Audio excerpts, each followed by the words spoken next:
What's up everyone? Today I am come back with Galaxy S10e hand-on review. So let's see after the intro.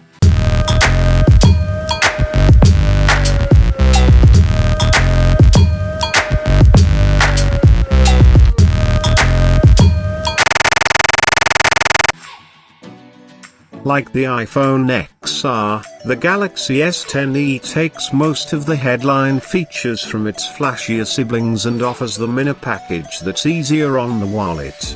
This isn't a cheap phone, and it's not trying to be, but neither is it an investment in the same vein as, say, the S10 Plus.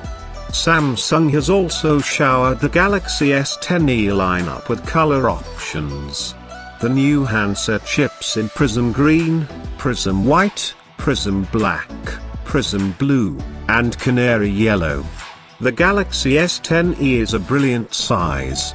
Despite having the same 5.8-inch screen size as the Galaxy S9, it has a smaller footprint thanks to the new Infinity O display. As a result, it feels a lot more comfortable to hold and use one-handed.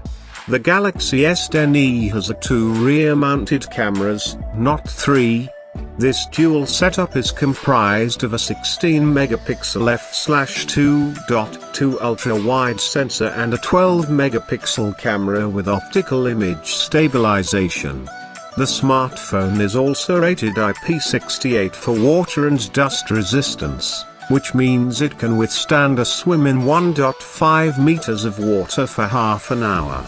Galaxy S10e is powered by the latest Exynos 9820 chipset, which offers some substantial gains over its predecessor, including 40% improvement in power efficiency.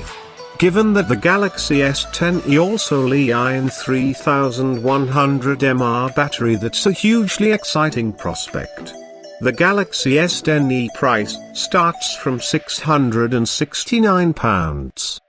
Pre-orders are available today direct from Samsung, with the first handsets dropping through letterboxes on March 8, 2019. Buying link in the description. My idea: if you're excited by the idea of upgrading to the new Galaxy S10 range, but are put off by the price tag of the S10 or the S10 Plus, this could be the answer. So don't forget to subscribe.